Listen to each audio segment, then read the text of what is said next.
mempertahankan iman dan takwa.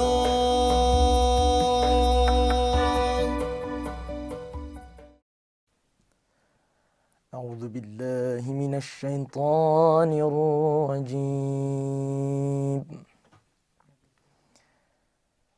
Bismillahirrahmanirrahim. وَلُوطًا إِذْ قَالَ لِقَوْمِهِ أَتَأْتُونَ الْفَاحِشَةَ مَا سَبَقَكُم بِهَا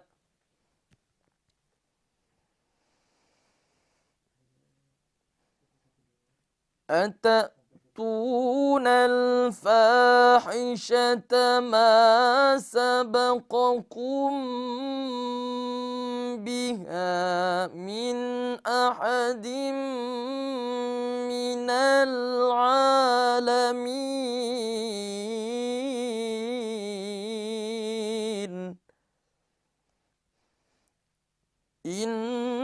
إنكم لتأتون الرجال شهوة من دون النساء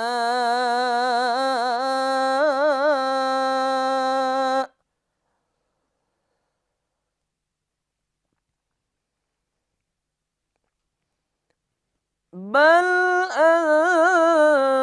أنتم قوم مسرفون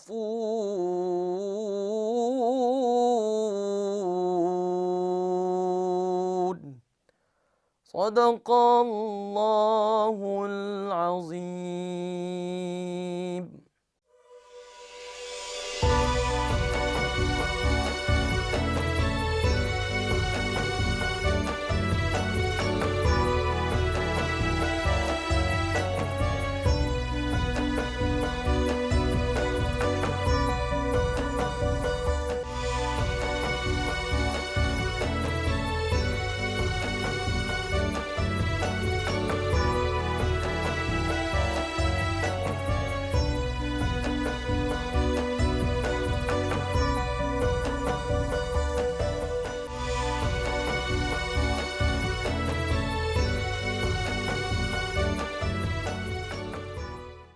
Bismillahirrahmanirrahim.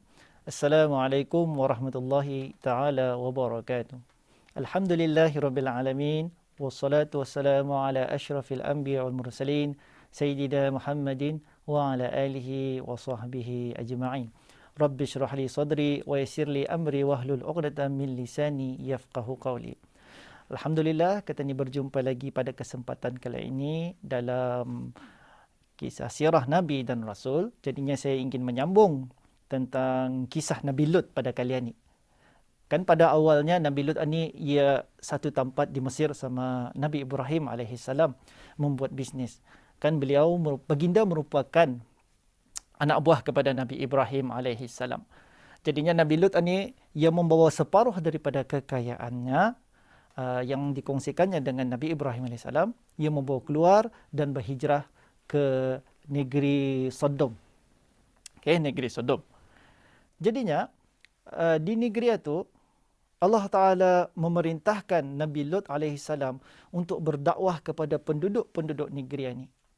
Penduduk-penduduk negeri ini diorang tinggalam dalam maksiat. Maksiat yang besar, bukan lagi calang-calang maksiat diorang ni.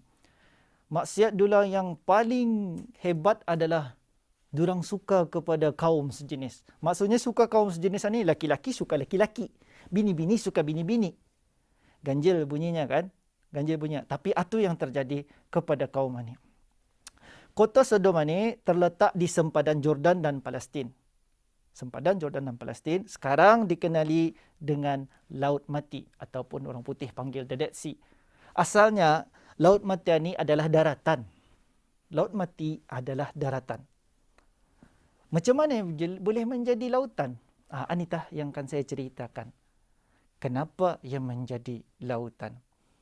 Sesampai saja Nabi Lut alaihi salam ke kota Sodom ini, baginda terus berdakwah kepada kaum di sana. Ia melihat maksiat berleluasa, merumpak banyak, rasuah banyak, perkara-perkara buruk pun banyak. Jadinya sampaikan Allah Ta'ala menggambarkan kaum ini dengan perkataan yang paling hina di dalam Al-Quran. Terus kita boleh cek di dalam Al-Quran. Macam mana Allah Ta'ala menerangkan tentang kaum Nabi Lut ini. Macam mana hinanya diorang ini, hinggakan Allah Subhanahu Wa Ta'ala menggunakan perkataan-perkataan yang hina. Diorang ini membuat maksiat, indah kira tempat. Indah kira tempat. Walaupun di khaliq ramai, diorang berani buat maksiat. Macam itulah kehebatan maksiat yang diorang buat. Nabi Lut alaihi salam balik-balik berdakwah kepada kaum ini. Marinya, kita ni kembali semula ke jalan yang benar. Kita ni balik semula ke jalan yang benar. Memandangkan diorang kena dakwah tu, diorang melawan. Diorang melawan. Diam kau nyak. Diam kau nak, dan jangan kau bercakap dengan siapa-siapa lagi di sini ni. Jangan kau bercakap dengan siapa-siapa. Kami banci kau nya. Belagak suci. Belagak anda ada dosa. Padahal dosa banyak. Diorang dia tahu yang Nabi Lut alaihi salam ini merupakan seorang rasul utusan Allah Subhanahu Wa Taala. Walaupun Nabi Lut alaihi salam ini ia seorang rasul, akan tetapi bininya adalah seorang yang musyrik. Artinya indah percaya kepada dakwah Nabi Lut alaihi salam ini. Ada satu ketika kaum ani mencabar Nabi Lut. Mana bala Tuhanmu nya? Batah sudah kami hidup di sini ni nya. Tidak ada pernah ada balanya.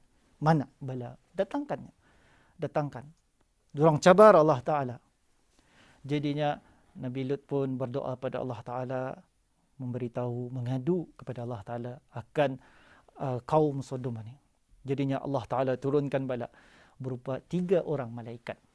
3 malaikat. Malaikat itu datang ke negeri itu. Tapi sebelumnya datang, 3 malaikat ni diorang singgah dulu berjumpa dengan Nabi Ibrahim AS. Kenapa diorang singgah? Pasal diorang kan memberitahu berita gembira kepada Nabi Ibrahim AS. Diorang datang. Diorang menjelma jadi 3 orang pemuda, 3 orang laki-laki yang sangat tampan. 3 orang laki-laki yang sangat tampan. Kenapa malaikat menjelma menjadi laki-laki? Malaikat boleh menyerupai apa saja. Dan biasanya apabila yang menyerupai manusia, ia akan menyerupai laki-laki. Jadinya 3 orang malaikat tadi menyerupai jadi lelaki yang tampan. Yang tampan. Salah satu daripada malaikat ini diceritakan adalah malaikat Jibril alaihissalam. Diorang jumpa dengan Nabi Ibrahim mengkabarkan bahawa diorang ini adalah malaikat. Tapi kan diorang datang dalam bentuk manusia. Mana Nabi Ibrahim tahu? Jemputnya saya datang tetamu, dipanggangnya daging anak sapi, dihidangkannya. Dihidangkannya, tapi yang datang ini nak makan. Dan minum. Takutlah Nabi Ibrahim. Apa ni? Kenapa ni? Kenapa ni? Baru malaikat itu mengenalkan, kami adalah malaikat utusan daripada Allah Subhanahu Wa Taala, pasal kami akan mendatangkan bala kepada kaum Nabi Lut. Oh, kita tahu dia. Diorang ceritakan keadaan Nabi Lut kepada Nabi Ibrahim. Nabi Ibrahim pun berdoa pada Allah, ya Allah, lindungilah Nabi Lut sekeluarga di sana. Lindungilah, pasal Nabi Lut berjuang dengan kaum yang ganas. Ia berjuang agama Allah dengan kaum yang ganas. Jadinya selepas itu, diorang pun datang ke negeri Sodom tadi, ke kota Sodom. Dari jauh, kelurusan, anak Nabi Lut yang bini-bini, ia nampak ada 3 orang laki-laki yang tampan, lawak, berhabis lawanya. Datang. Laju-laju ia berjumpa bapanya. Papanya, ada 3 orang laki-lakinya baru datang masuk ke kota ni, lawa-lawanya, handsome, tampan-tampannya. Nabi Lut tahu kalau dibiarkannya, kaumnya ni akan berbuat sesuatu yang tidak baik. Dia ganyalah. Dia datang ke rumahku, datang ke rumahku bertamu. Datang ke rumah, tapuk-tapuk. Jadinya bininya ni yang saya beritahu tadi merupakan seorang musyrik. Ia beritahu kepada kaumnya ni, di rumahnya ada 3 orang lelaki yang tampan-tampannya. Datang kamu ke rumahnya kalau kamu kan mau melihatnya macam mana tampannya lelaki-lelaki ini. Datang tadi orang ke rumah Nabi Lut tadi ni. Nabi Lut bercakap pada orang, Jangan kamu malukan aku di depan tetamu-tetamuku ni. Jangan kamu memalukan aku. Kalau kamu mau, kawini anakku yang bini-bini. Diorang ada ni. Tapi kau punya balas, kau tahunya kami dia suka bini-bini. Kami suka laki-lakinya. Jadinya serahkan laki-laki atau orang kami. Nabi Lut pun macam merasa, aku ni tidak ada kekuatan. Macam mana aku akan menghadapi semua ni. Lalu 3 orang laki-laki tadi ni beritahu yang sebenarnya kami ini adalah 3 orang malaikat yang Allah Ta'ala utuskan untuk mendatangkan bala pada kaum ini. Jadinya kau diarahkan, diperintahkan oleh Allah Ta'ala supaya untuk pindah daripada negeri ini secepat ini. Malam ini kau mesti keluar daripada negeri ini. Jadinya bila Jibril AS membuka pintu, jadinya yang meniupkan angin sampai semua sekali orang ini pingsan. Dan Nabi Lut AS berpeluang untuk lari daripada rumahnya dan seterusnya meninggalkan negeri itu. Jadinya bala yang pertama pada masa itu, buka pintu, Nabi Jibril pun meniupkan sampai semua pingsan. Kemudian berpeluanglah Nabi Lut AS untuk lari.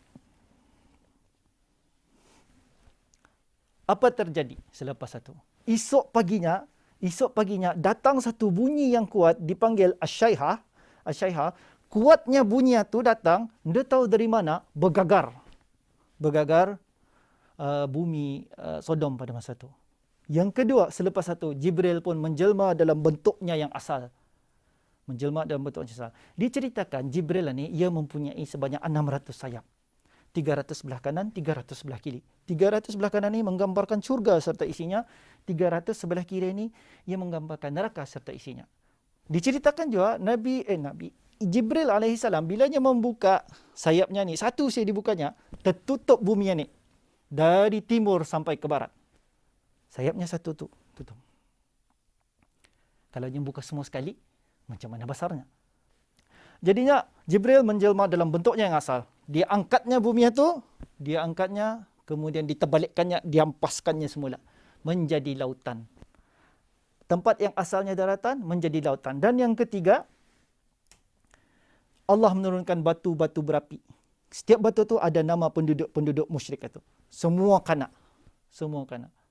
Mati semua sekali dan pupuslah kaum itu daripada muka bumi ini. Dan tempat itu menjadi lautan. Nabi Lut sempat menyelamatkan diri, tapi bininya dia sampat. Kenapa bininya dia sampat? Pasal lalai toleh sampai kena angkat, ia pun tinggal dalam terjuak. Jadinya pupuslah kaum yang bermaksiat itu. Datanglah bala Allah Ta'ala tanpa ada rasa kasihan. Jadinya selepas selesai itu terjadi, Nabi Lut AS pun berjumpa balik kepada Nabi Ibrahim dan ia bercerita akan perjuangannya pada masa itu. Nabi Ibrahim pun beritahu, aku sudah tahunya. Pasal 3 orang laki-laki tadi itu yang datang berjumpa kau, diorang lebih dulu singgah arahkunya. Memberitahu. Okey, sampai sini saja yang boleh saya kongsikan. Mudah-mudahan bermanfaat kepada kita ni semua. Wabillahi taufiq wal hidayah. Wassalamualaikum warahmatullahi taala wabarakatuh. Perjalanan dan perjuangan para nabi dan juga rasul, kesetiaan dan pengorbanan, mempertahankan iman dan takwa.